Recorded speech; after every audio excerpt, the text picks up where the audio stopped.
Kristina je u svojoj ispovijesti otkrila kako je zaista izgledao njen život na Goli i dijeliti svoje iskustvo koje je obilježeno brojnim teškoćama i osjećajem tuge.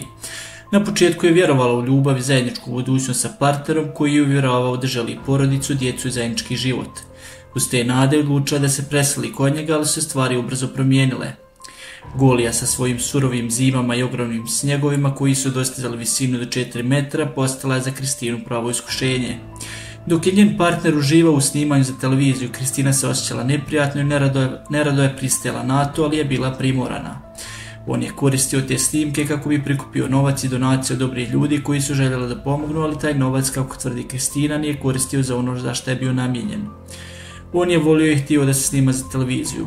Ja nisam željela, ali me on tjerao svaki put da se snimao da bi on uzeo novac i donacije od dobrih ljudi koji su pomagali.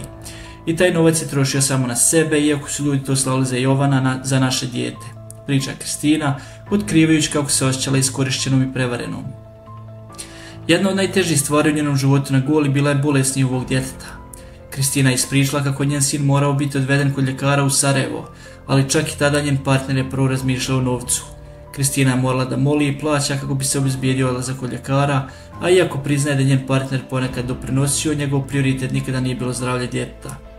Ja sam silom morala njega izmoljavati i plaćati put, nekada je i on, ne mogu duže da griješim i da sada lažem, ali je bukvalno čim se spomene odlazak, samo pare prvo spomenuo.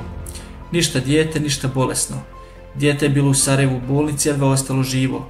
I ko zna sad šta se dešava, zaključuje Kristina sa tugom. Kristina priča otkriva tešku realnost života na Goli, gdje su uslov života, manipulacije, nebriga za druge bili dio njenog svakodnevnog života. Njena ispovijest je svjedočanstvo o borbi za opstanak, majčinskoj ljubavi i hrabrosti da se suoči sa teškim izazovima.